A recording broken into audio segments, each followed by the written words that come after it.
Okay, good morning, everybody, and welcome. I'm so excited that there's actually a big group of you. I think Miss Gunter and I had this like panic moment last night, like, what if nobody shows up? Nobody does this. Um, and so I'm super excited to see all of you. I'm also super excited to see Mrs. Neethling. I invited staff, if they were parents, to join us. Ms. Neethling took us up. She's our AP psychology teacher. So I'm sure she will have lots of good things to talk about and share. So I'm super excited about that. I had put this question up as an intro. Have you ever read a parenting book? And Ms. Jones put in the chat, I think actually most of you probably joined after she put it in the chat, that this was the first parenting book she had read and she just hadn't found the time. And I agree. This is actually the first parenting book I've read too. And I don't know, for me, if it was a lack of time or just a conceited, like, I'm a good parent, I know what I'm doing, I don't need to read a parenting book. If I'm completely honest. And so I actually want to start today by actually sharing a passage that really sucked me in this book. So a little background, last spring when Ms. Gunter and I, how to let your kids fail is a topic that we've done for the past several years in our coffee talks. And last spring, Ms. Gunter, I guess, came across this book and sent me a copy of it. And I slowly started reading it. I'm going to be totally, until we said, yes, we're going to do this as a book club. And then February was fast approaching is when I really kicked it into high gear and started really reading.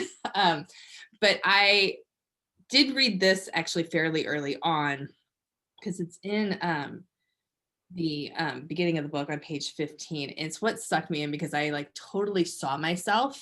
And so I'm going to read it to you guys. It's in the middle of page 15. It does not feel good to punish or correct our children. No one wants to be the cause of tears or hurt feelings. It feels great to hand our kids cookies just before dinner with a conspiratorial finger over the lips, bonding us to our kids in a shared secret treat.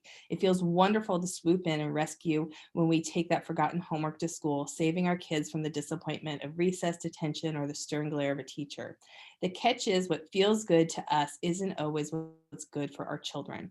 We are not used to putting off what feels right and good for us in the short term in order to do what is right and good for our children in the long term. And that passage right there is what I was like, oh my gosh, what am I doing?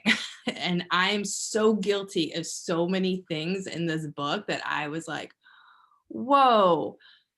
And I, in my position, like, I see what happens, when this goes too far, when we have kids in high school that have never failed before and don't know how to deal with that. And so that this has been a really, I think my kids are highly annoyed with me for reading this book because I've started like doing some things different and they're not having it. But that's okay. It's good for us. So I had emailed out a set of questions because like I said, this isn't a test. I wanted to prepare everybody. So I wanted to kind of start today putting out there, the first question: how would you compare your experience in parenting to your parents? That's just a generation ago. And how do we feel like, parenting has changed over time? I don't know if anybody wants to jump in. You guys are free to put, if you don't feel comfortable like speaking out loud, you can put your comments in the chat, or you can unmute yourself if you want to. We're not that big of a group, so you can probably just unmute yourself. But if we get a little too people may talking, I may ask you to raise your hand. So. Yeah. So what's crazy, Jenny, is that I didn't highlight much in this book, but that entire thing you read, I don't know if you can see, is completely highlighted, which means that I had the same epiphany you did. And, I think because my kids are older already, like 12, 14, and 17, it's like, oh my gosh, am I too late? And I haven't read a parenting book before, besides things that I've learned in school, but I'm always thinking about like the client, or if I'm doing family therapy, I wasn't really thinking about myself. And I like that you were honest about, like, I was kind of conceited too. My kids do well in school and I haven't had too many problems.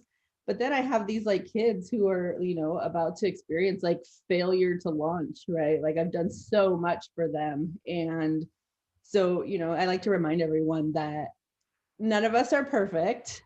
We do the best we can. And I think that about my parents all the time. They did the best they could with what they knew at the time. And all this information is always evolving. And, like you said, just so many epiphanies of like, oh, I messed that one up, or oh, that's totally me. And, I'll share a little bit later about, I even asked my kids what they thought about my parenting style and if they had to describe it. And it's not really my shining moment. So, but that kind of goes into like what's different in this generation. And so much is different. I had so much freedom when I was younger to just explore and go through the neighborhood and, make my own mistakes. And I thought I was doing my kids a favor by kind of protecting them from that. But, I think I've helped create some anxious kiddos who are afraid to fail and afraid of a lot of things because I've kind of instilled that in them. Another thing that I think has changed is like that 24-hour news cycle. Everything bad on TV, I'm like, oh my gosh, that's going to happen to my kids. And so that gives me that extra sense of wanting to protect. Um, you know, I think for me, that would be the biggest thing of, what's been different now. Anybody else have a comment about what was different? I know for my part, I don't remember like my parents ever helping me with my homework. I remember them telling me to do my homework, and there was just this expectation that I do my homework. But I don't ever remember one of my parents like sitting down next to me and helping me with my homework. But I do that every day with my 11-year-old son. I sit down next to him and we go through his homework. I mean, and I don't know because like he won't do it. And have I like made this crutch for him? He's like, oh no, my parents are going to help me with it. And so I've had a lot of like self-reflection moments about, oh, Well, what's your parents also didn't get text messages every day. The middle school sends me text messages when my kid misses an assignment, right? And I didn't check, my mom didn't check School Loop all the time. And so that I know is a huge factor, is there's so much access to what they're doing that it doesn't give them the freedom to make a mistake because we're right there, before it happens. yeah. I think for me, my name is Maria. So I have a senior at Piedmont Hills and I also have a sophomore at another school. But the whole entire section that I'm reading, I was like, that is me. So I totally relate to the author. And the question was about parents. And when growing up, the funny thing is I've been just, my parents were really hands off. Lately I've been reading my old diaries to my younger kids, and I read them and I'm all, I can't believe my parents let me do this. Like I would go to like open gyms, and then I would have these guys drive me home, or things like I would never things I would never let my kids do now. Or so yeah, I think I had a lot more freedom and that autonomy and that independence growing up that I just didn't realize. And like in the beginning part of the book where it talked about like the history of parenting, I think it was just totally spot on. And I wanted to echo what Miss Gunther said. I mean, we do everything to the best of our ability, and we just don't know.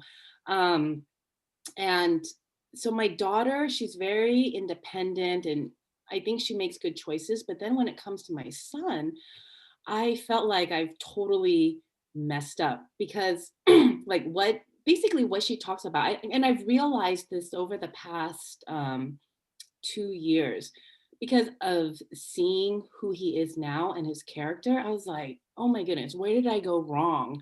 And a lot of it, I feel like parenting is a projection of us. And it's really uncomfortable to admit that actually for myself. But at the same time, there's a level of, but they are their own person, right? And for me, drawing that line, and I think right now, I'm really drawn to this book because sometimes I don't know where to draw the line and to let them fail, and where to continue encouraging them to keep going. Um, the case in point, like he's in Boy Scouts and he's kind of, they have all these ranking systems where you need to complete all this stuff to finish these merit badges and stuff. And I have been thinking about this for the past months. How much should I push him to finish? Or I think I've been trying to tell myself I need to be okay if he doesn't get his Eagle Scout, or I need to be okay if he doesn't get it. Um, but part of me is like, well, I don't want him to have regrets either, right? I mean, how many times have we looked back and go, oh, I wish I did that, but I think I've come to the conclusion where I need to let him fail now rather than later on. And I think I've helped him too much up to this point. And I'm thinking, oh my gosh, I only have 2 more years before he goes off to college. And I'm looking at him like, oh my gosh, he would not survive college. I think all of us, even with seniors, feel that way. Like, ooh, he's gonna starve. Like, I don't even know what's gonna happen. Yeah. It's scary. It's really scary to the unknown. And did I prepare him well enough? And the answer for me is no, I didn't. I think the best thing that could happen for my senior right now is that he would go away to school and live on his own, because I've done everything. Even just yesterday he was like, holding up sandwich and bread and was like, are we gonna have lunch? And I'm like, oh my God, like you can't even put that together and eat it. so, so it is scary. And I like what you said about parenting. It is a reflection of us. Like, I don't remember the last time I posted on Facebook that my kid did something that wasn't his shining moment. It's like, proud mom moment, my kid got into a school, or my kid did this or that, because it is a reflection. If my kids are doing well, then that means I did pat myself on the back, I did a wonderful job. But what I really want to try to do is just be honest. It's like Miss Davis and I come in here every week, and we always start with like, we are not like the picture perfect parents. We are learning right alongside you, and we're not even we're kind of learning all this together. And so we do the best that we can, and we failed in some ways and we didn't in others. But I think kids, no matter what we tell them, they have to have their own experience. My parents told me all kinds of things that I should have done. They used to tell me, work for 4 years, or work hard for 4 years, or work hard for the rest of your life. But I didn't go to college till I was in my 30s. And I had to go through that experience on my own. And it's, it wasn't easy for them to watch, but I found my own way. And letting go and letting our kids find their own way is quite frankly frightening, because I don't want him to fail. I want him to be okay. In the chat, that she doesn't remember her parents ever helping her with her homework. And as a stay-at-home mom, kids are, and it's funny, Amy, because like my mom was a stay-at-home mom. And I'm wondering, like, I'm actually sitting here wondering, like, if I went and talked to her about this, like, Mom, did you help me with my homework? She'd probably be like, of course I helped you with your homework. But like, I don't, like, not the way that I do it, where I'm like, Nathan, here's the answer in the book. Write it down. So yeah, it's getting ridiculous. So we're kind of getting into that, the next question. And I want to do 2 questions together because to me they like really wrap into each other. So what kind of motivators do you use in your own home and why? And then what other options do you have if you don't bribe, nag, or impose punishment in order to get your kids to do what you want? So it's with distance learning, and this is definitely something that's developed in my house with distance learning, because with my son, I mean, I really relied on the school to like nag and like get him to do his thing. And he went to after school care that they made him do his homework. And I'm going to be completely honest, I didn't have to worry about it until this year. And so maybe that's why I'm like so like up in his homework, because like this is the first time that I've really had to like be very aware of how he is as a student, and believe me, that's been eye-opening. So I got into this really bad habit in the fall, late fall, kind of out of desperation, like, all right, I'll give you this $10 Lego set if you do your homework this week. And like totally bribing him to do his homework, and it doesn't work because that's not a long-term solution. And so I'll tell you this little story real quick. Last week, I was like, okay, I'm gonna start small with him.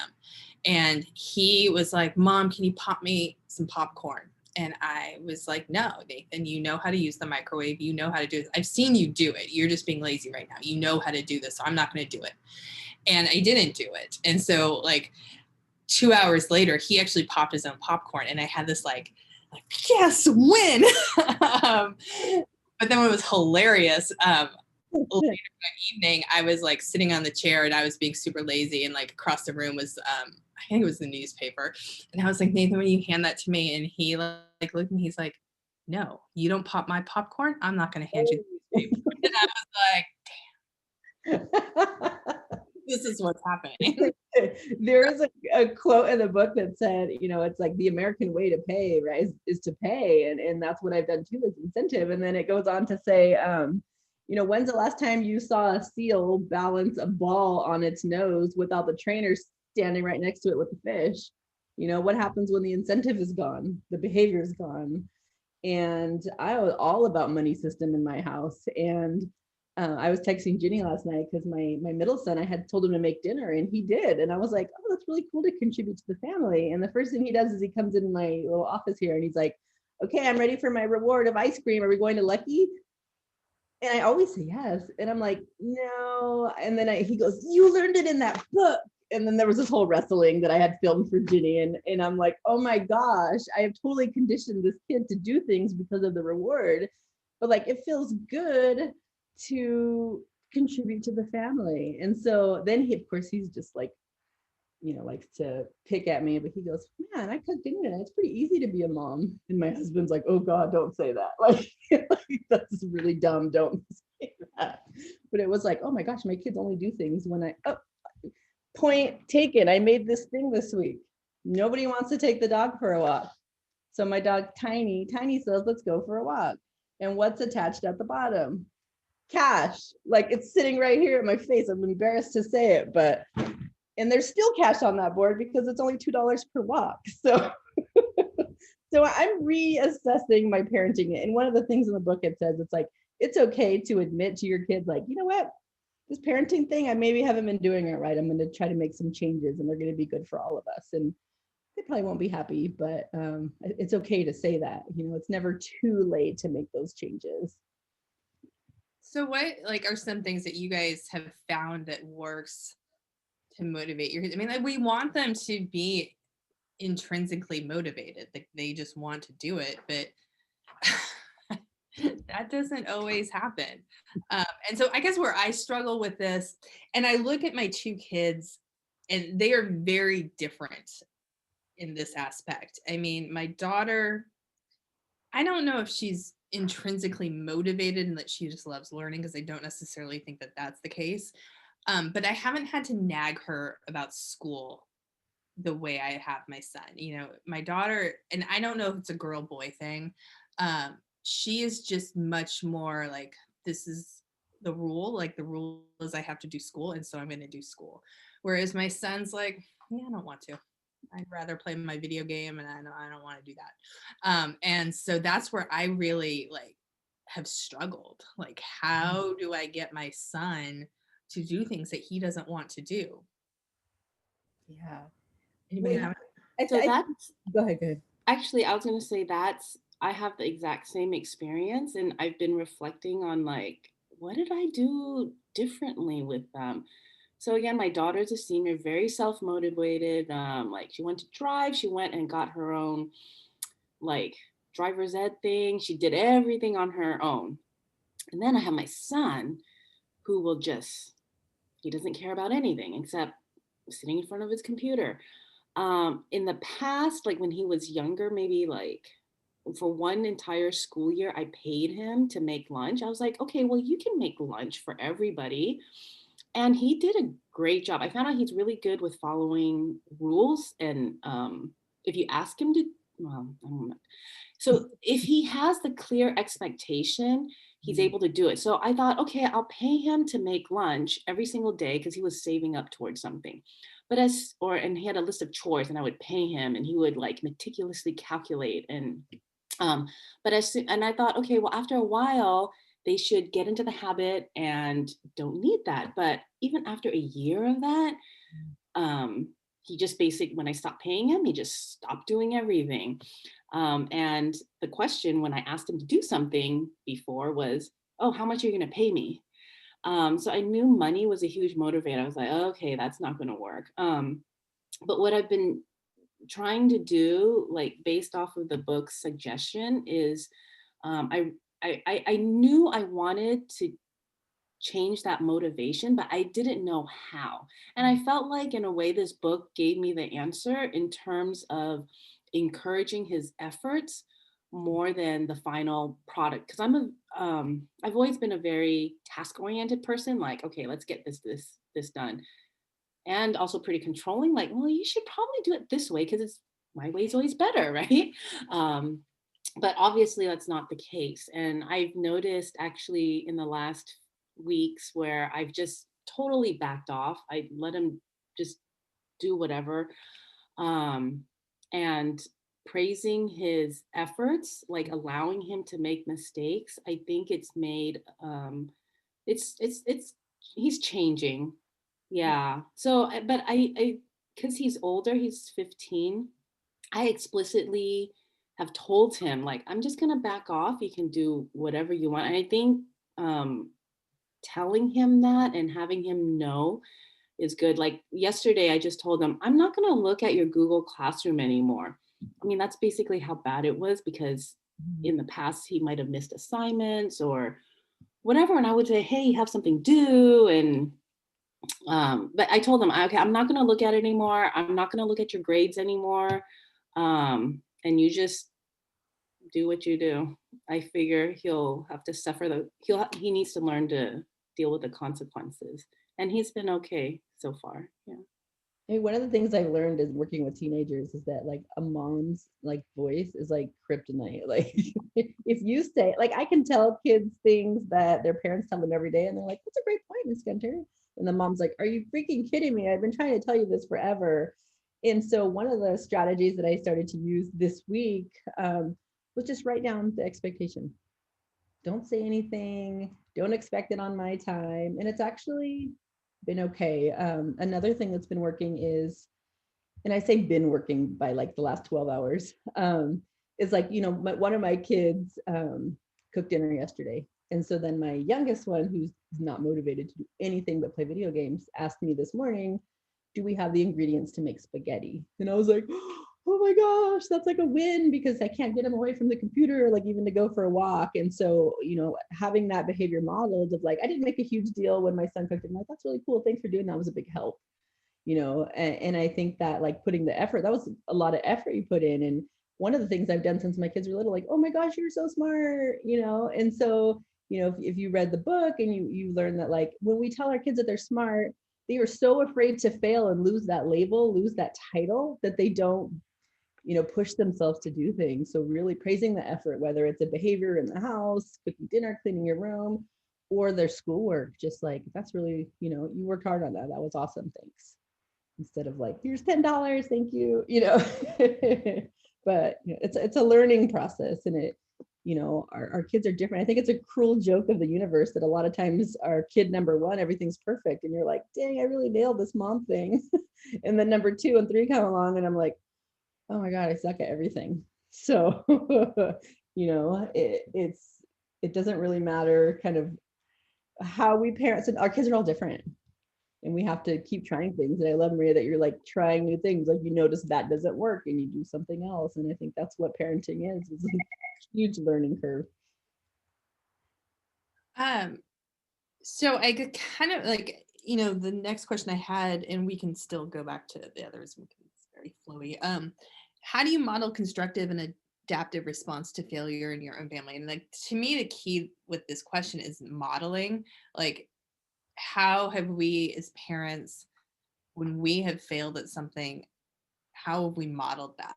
And I don't know if I've done a good job modeling it, because I tend to probably not share something that I feel like is a failure. Like inside my head, I probably just don't say anything, you know? Um, and that's not modeling, right? So then your kids aren't learning from you. Um, and so, yeah, I mean, I don't know if I've, especially with my son, I probably have talked more about stuff with my daughter than I have with my son. Um, because, and I don't know if it's a gender thing. I tend to leave talking about that sort of stuff to my son, to my husband. But my husband sucks at that sort of thing. He never talks about stuff. He never shares his feelings. And so it's not gonna work.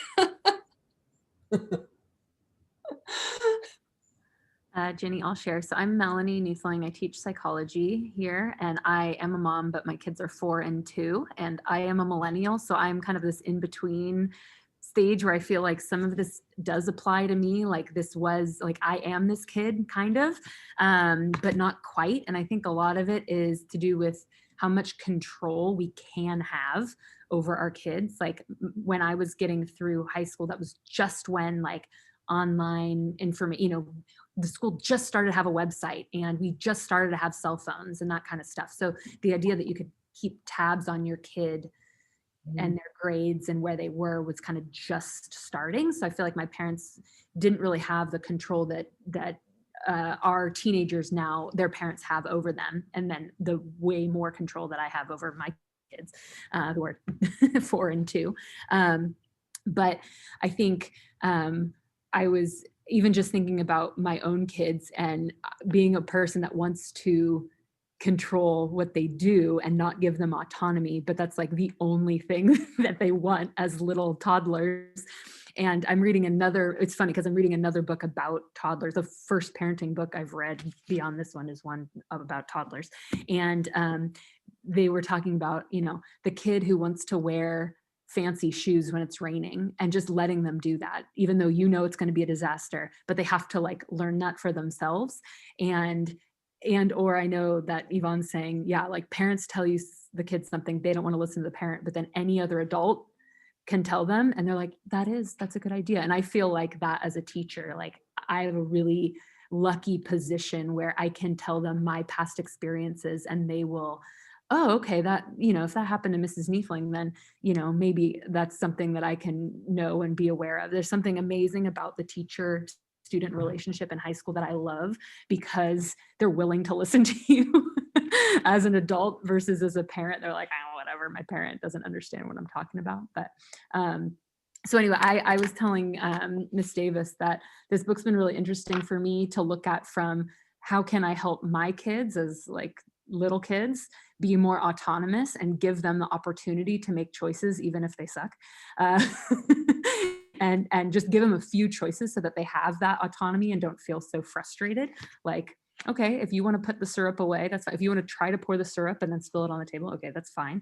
Like it just goes kind of against my like, I need to control and not make a mess thing. But then also like I've been doing too much for my students. So looking at this from like, I'm not the parent, but of my students that are teenagers, like I'm doing too much for them in the classroom too. And so last class I said, I'm reading this book and it's motivating me to have you guys do more. You can do it. So I had them do more individual work and produce stuff because I'm like, you totally can. I don't know why I'm doing so much. Like you guys can do way more. And they were like, oh, okay, yeah, okay.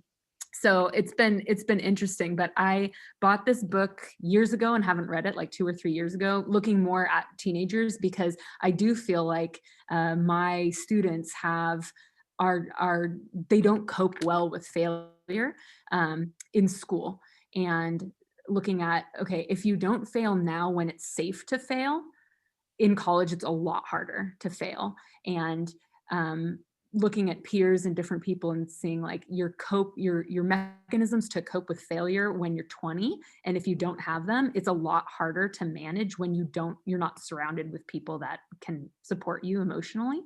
So I always tell my students like have the opportunity, like fail calculus now, so that when you're in college and you take it again, you'll pass it, and it won't be the end of the world when that happens. So, which I know is like really difficult to think about, but and then maybe it's giving them opportunities to fail in late elementary, middle school, or early high school when it doesn't matter as much. But I think it's hard, the shift of like, well, everything's so competitive, right? It's that like overwhelming feeling of any failure is gonna mark me off track, right? And I'm not there yet, so I don't really have anything to say about that. But anyway. I mean, that's like the hardest part of my job, honestly, is dealing with kids who have never failed until like senior year. And I'm so happy when it happens, because like you said, it's like, it's safe to fail right now when you're, here.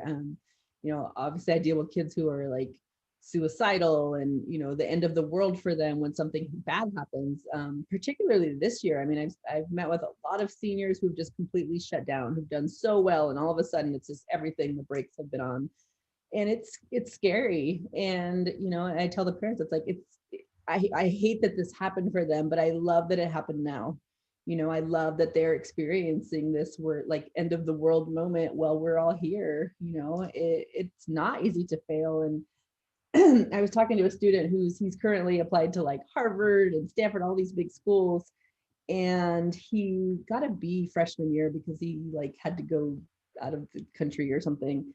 And that moment, that failure for him has defined his entire high school career. Because of that moment, he's able to reflect now as a senior of like, I missed out on a lot trying to make up for that situation. I actually didn't really have fun.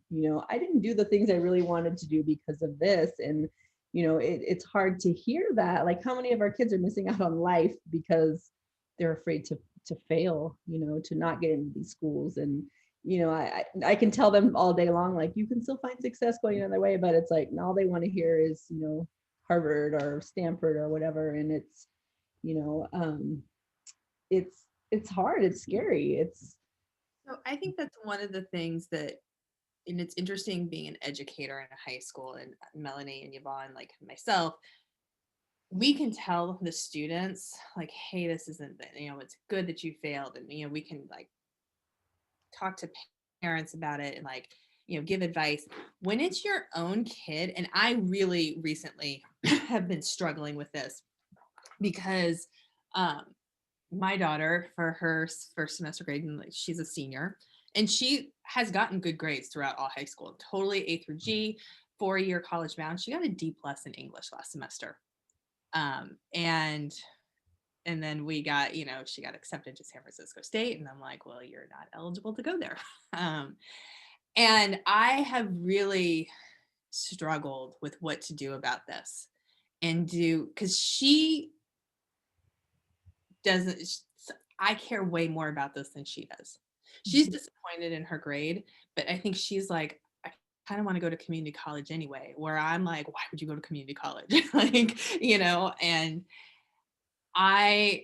there's been like parts of me that have wanted to email her English teacher and just lay into this. I'm so mad at this guy. Like, what are you doing giving a senior a D+ in English when, first off, he emailed me about her final and how amazing her final essay was, an A+, and it was so good. It didn't change her grade at all. What's the difference between a D+ and a C- in terms of like points? Not that big of a difference. And so I've had to like really like, and I haven't emailed him because I'm like I'm just really struggling with this, and like, what do I do? And I'm like, I'm kind of like, I did talk, because she has a 504 plan. I did talk to her 504 coordinator. I've talked to Hannah, like, maybe you should talk to your English teacher. But they've kind of like, I need to like step back at this. Like, this is, she's growing up. She's about to she is going to graduate from high school, like a D+, she's going to graduate. So it's not like she failed the class, but this is a choice she made. Like, she didn't do the work last semester. Like, and she's like flat out said it. She's like, Mom, I didn't turn a lot of stuff in. Like, I could have tried harder. And so I am like really like, I have to, like, this is a failure on her part and I have to let her do that. Like, and it's so hard. Like, if I had another parent of another child sitting in my office and talking to me about this, I'd be like, you know, you gotta let that, they gotta learn from that D. But me, I'm like, oh my God, she got a D. And I don't, like, it's so hard.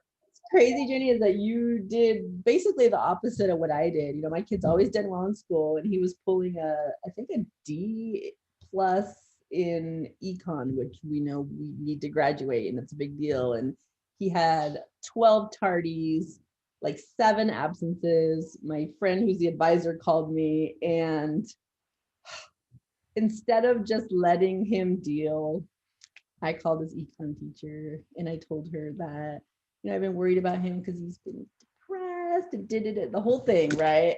And she like texts me all the time now, like, he's doing great. And I'm like, why did I do that? Like, it was just this instinct of like, oh my gosh, he got the San Francisco acceptance letter. I don't want them to rescind his offer. Like, and then I thought later on, and so I learned, but later on I told him, I said, are you like self-sabotaging because you want to stay home with mom like next year? And he's like, oh God. And he's been working his butt off since. Some reverse psychology, but I did it. And that's the same thing I tell parents all the time, like, you know, radical acceptance and let it go and and then it's my kid and I'm like, oh my God, no, like, help him, he needs help, like, you know. And it's easier said than done, you know. And I love, Melanie, that you're so early in the game, like you still can do this. Where I'm a little late, but you know, it's sometimes easier to, you know, I was thinking of like when you said like pouring the syrup, it's like there were so many times in life where I did things and took it over for them because it was easier for me to do that. You know, why am I going to yell at them and scold them to do the bathroom and just for me to have to redo it, you know? And now I have kids who can't clean a bathroom. So it's like, you know, those experiences are so important. And one of the things I've seen this week is, you know, my son is learning how to drive. And he's like, I can't do this. I can't do this. And what's been so awesome is to see him every day. Like, can you believe I drove all the way over to Saratoga? And I'm like, yeah. And I'm like, oh my gosh, how many experiences has he missed out on because I didn't allow him to try? Like, seeing him have that confidence in himself is so powerful. And I missed out on a lot of opportunity to do that. So I'm doing the best I can now, but like I said, I'm a little late in the game. Yeah, it's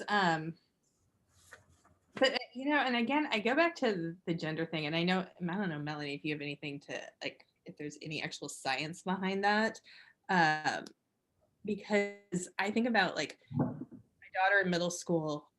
I always paid for hot lunch because I just didn't have time in the morning to make them lunch, so it was totally worth it to, like, you know, the money for them to get hot lunch. Mm-hmm. In middle school, my daughter was like, Mom, I don't like the hot lunch. Can I bring my own lunch? And I was like, Hannah, I don't have time to make your lunch in the morning. And she's like, I'll make my lunch. Like, great. And she did. Like, it was perfect. She just totally did it. And like, she didn't like the hot lunch. And so she made her lunch. It worked out. My son would starve to death. Like, and then make you feel bad about it. I'm sure. Bad about it. He just doesn't have that drive to be like, oh, I'm gonna like bring my own lunch. Like, that wouldn't happen. And I honestly don't think I raised them differently, but they are so different. I don't know what to do. I think there is some aspect of like gender difference for sure. Like, girls are more mature. They have better fine motor skills. And so like they physically can, like, I know that's saying like a 12-year-old boy should be able to do that, but still it's like, you know, sometimes it's hard to get the knife in the butter and, you know, the whole, like, honestly. And then when you're a little brother, because I have a little brother, and you have a mom and an older sister that are both type A who just do things for you, you become even more inept. Because everyone's been doing things for you. So I think that also doesn't help. So like my brother basically had to just move away for like 8 years so that he could be inept, but over there where we couldn't tell him how inept he was because he wasn't inept. And really, he was the like alpha and all his friends because he was the one who could do things. And we're looking over there like, you're the one that can do things and all those guys can't do things. Like, how is that even possible? So like he almost needed to just like be gone to be able to be independent a little bit more. So I think that that like birth order thing and gender thing is, you can't just be like, don't baby him, you know, to your daughter, or don't baby him to you, because that's just like part of the relationship. But at the same time, it's like, he's going to just have to go to college or wherever, and just, he'll figure it out, you know, even if he eats like unbuttered toast, I guess, or he'll find some girl to do it for him. I don't know. That's my worry. Yeah. Because I look at also the age differences. There's a 6-year gap between my kids. And so my son very much is a baby. We all have babied him. Like he still is. He's the baby. So. Oh. So let's talk about the fixed or growth mindset. And we kind of like, we're starting to touch on this a little bit. This is something we talk about in education a lot with Carol Dweck. Like any educator actually knows who Carol Dweck is. She's a Stanford University psychologist. She wrote this book, Mindset, and she talks about fixed or growth mindset. And, you know, I'm curious about, you know, you guys and your thoughts on this, and did that resonate with you? When I was reading this, I was thinking about my husband, because, you know, he also is an educator, and so he should definitely, you know, be a proponent of growth mindset. But we were, as I've shared with you guys, we got at Peloton last May, and so he's made comments of like, well, you know, like, I just don't feel like how far can you like get better with it? Like, you know, at some point you're not going to get better. And I was thinking about these comments that he made, and I'm like, I like called him out on it last week. I'm like, you know, Paul, it's a very fixed mindset. Like, you know, you're supposed to like always be able to grow. And he like had this moment of like, huh. And I was flipping through like this morning before we started, notes that I had and like what I had underlined in the passages. And I don't remember exactly where it was, and I can't find it right now, but I had written myself a little note, or like a comment that I hear a lot as principal when kids are struggling in especially math. I can't tell you how many parents have come into my office and talked to me like, well, they were always good at math before. I've heard that phrase probably 500 times. My kid was always good at math before. Like, it's the school's fault, the teacher's fault, rather than this understanding that the subject gets more difficult and it's going to become more of a struggle. Something that was easy before and that you got and like they didn't have to work very hard, that's not the way it's always going to be. And again, this is one of those things that, you know, as educators, we can be like, kind of like remove ourselves and be like, no, like it's good to struggle. When it's your own kids struggling, whoa, that's really hard. And it's really hard to see them struggling with school. And then I think also adding another layer is being able to figure out like, what is a normal struggle versus, oh, there's actually something going on, there's a learning disability, like we do need more supports, and you know, there is something going on. I don't know if anybody has any comments about that. I very much value the growth mindset as a teacher. I don't really care if you're a straight A student and you're just smart and you can do it. I care a lot more that you've like tried and you've learned something and you actually like what you're learning. Like I like the B+ student that cares, you know? And so, which is a bias. So I don't know, but, and then, you know, I have those B+ students who, you know, they don't care. And I'm like, you know? And so I try to find places in my curriculum to be like, find whatever you like. Like your goal as a student is to find that subject that you like. It might not be my subject, but some academic thing that you like and are passionate about. So you can actually do that in college, whether it's your major or not, so that you like something. Because I think that so much of, there's a lot of pressure to do something, and like, do you even like it? do you even enjoy what you're doing? So I try as an educator to really value the process of improvement. But as a my failure in parenting with my 4-year-old is having like really, really high expectations. I think like not realizing what is normal for a 3-year-old, because I don't really interact with 3-year-olds ever. So what sort of like emotional maturity or like even physical maturity should she have, and are my expectations too high? And so I like the part in the book when, you know, they were talking about they need to know, your kids need to know that like no matter what, your like feelings for them or your like care for them isn't dependent on like their success or failure. Because like my almost 4-year-old had an accident, and we're like, why did you pee on the floor? She goes, pee in my chonies, because she goes to Spanish daycare, and and so we're like, why did you pee on the floor? And then she was like mortified. I think she was really worried that like we didn't love her anymore. I mean, that's an extreme, but she has kind of an extreme emotional response to a lot of things right now. But that sort of, I had to sit down and just be like, look, like we love you no matter what, even if you make mistakes. And like, I think that even if it's just about peeing on the floor versus, you know, teenagers have much different mistakes, is something that you kind of just need to do, even if, and I told my husband, I was like, I think she just was scared that her actions meant that you didn't care anymore. And we know that that's not too true, but we have to like tell them, you know, like you failed your math test, but that doesn't affect the way that I look at you. Or, you know, I had a student who had something going on personally, and he had to tell me of the reason why he wasn't there. This was a couple of years ago. And I said, like, look, this result that you got doesn't affect the way that I view you as a person. Like, you're still a student in my class, and I'm still going to treat you like a student in my class.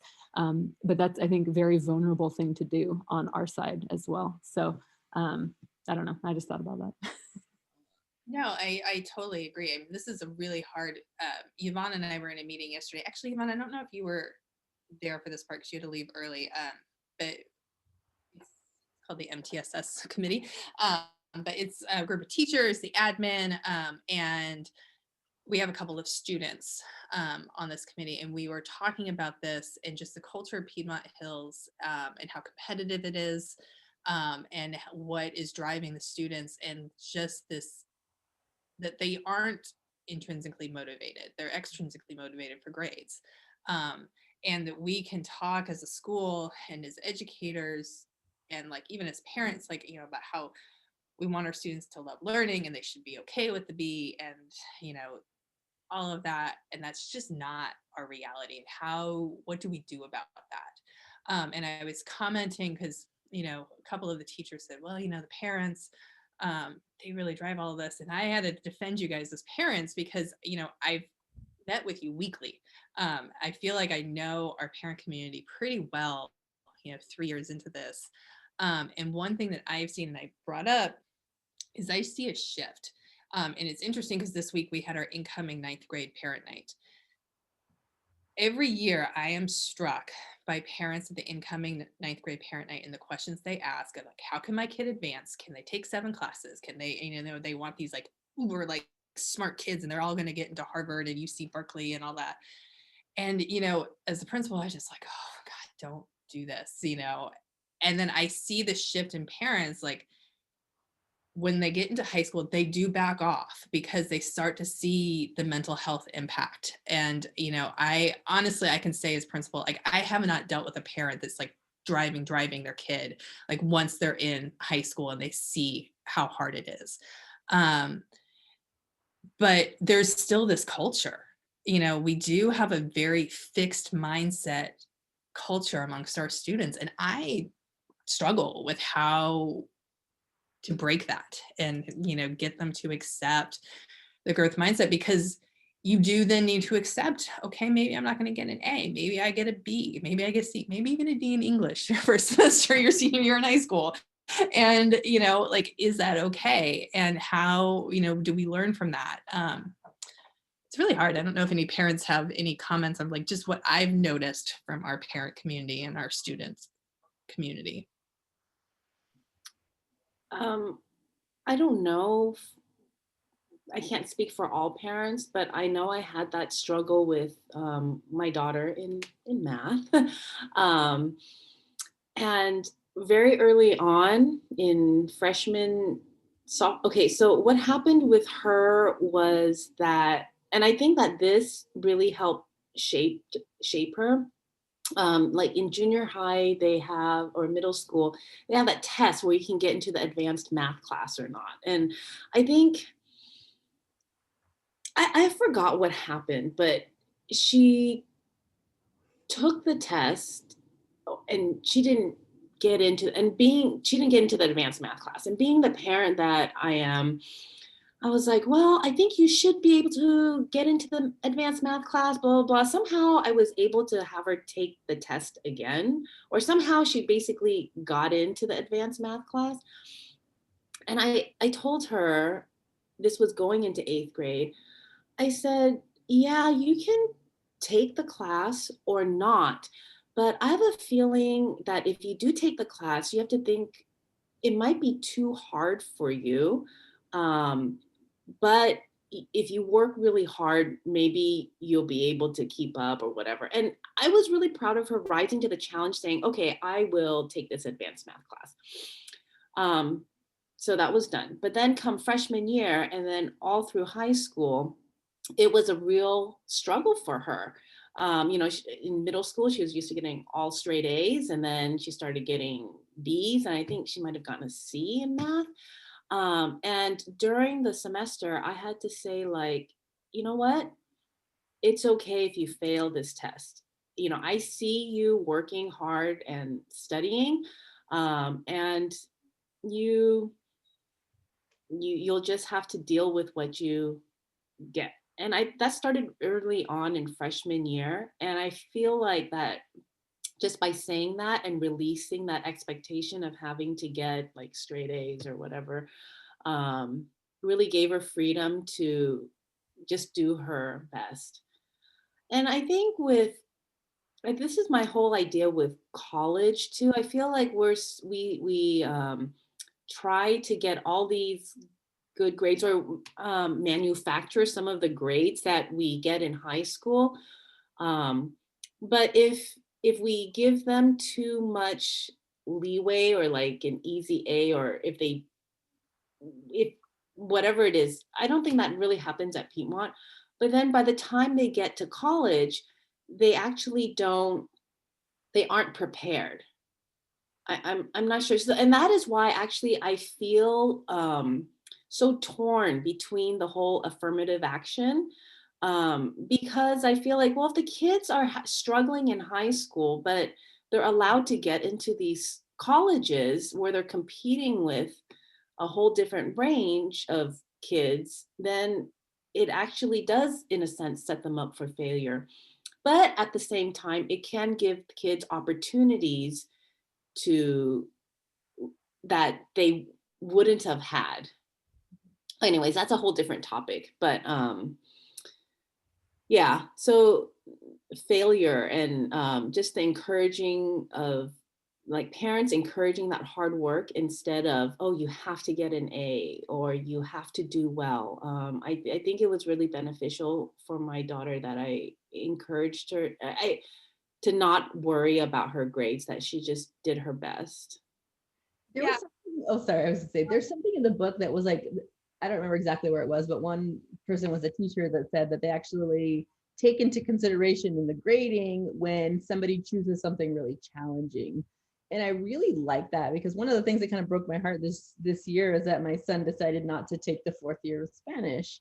And he said, well, why would I do that when I know that I can't get an A in it? And I'm thinking, like, oh my gosh, we plan on traveling to Mexico and you have, family members that speak Spanish, and you didn't take that opportunity out of fear of failure. And he really missed out on the opportunity to progress in the language skills. And, I wish there was something where he would have felt like, like it would have been worth the risk to be able to, be more fluent in Spanish, but it wasn't. And so I like that idea of, like, almost like rewarding that challenge and, bumping up your points if you try something that's out of, what your comfort zone. Because that's how you learn.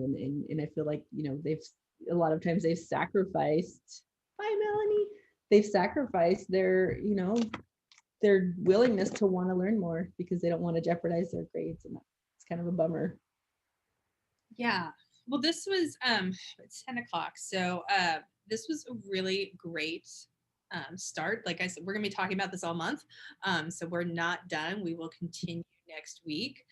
Next week, we're talking about part 2, and part 2 is actually the longest part of the book. So if you haven't finished reading, because obviously we're not, like they said, there's no test. It's fine. But we will continue on. And what I will do is I will still, I'll select questions that we're going to talk about, and I'll put those out in my email so that parents know kind of like what we're going to, talk about. I'm reading, my younger kid is an incoming 9th grader. She loves drawing, crochet. She's a straight A student. She thinks she's strong in English and history class subjects. She always says she doesn't like math or science. I try to encourage her to do her best in math and science, but try to change her fixed mindset. But maybe I should just let her lead. Any suggestions? So the suggestion I have, because they do have to take math and science. So it's not like she can just like opt out. So that's the problem with our, in college, they get to like pick what they really love. But in high school, they do in the later grades get to pick more. I would say, just tell her to do her best. That's what I did. My daughter is not a math or science person either. I just told her to do her best. I always emphasized, get C's or better. And there was never an expectation to get A's. So I think as long as you see her trying, then it's okay. And one thing I would caution, don't let her fall into peer pressure with doing a summer school class to advance in math or taking an AP science. That is something that really does happen here. And she's going to have a lot of friends that are like, oh, I'm going to take a summer school class so I can advance in math. Or everybody says you got to take AP bio. No. She does not. She does not need to advance in math. She does not need to take an AP science class. She'll be fine. And so if I would say you're going to have some guidance and put your foot down with that, because that's not something that she's going to enjoy. And so don't let her go down that road. She'll be fine. Just praise the effort. Exactly. So great. I'm so glad you guys are enjoying the book. And I'm super enjoying the book, and we will continue talking about this next week. Have a great rest of your morning, everybody. Yeah. Bye.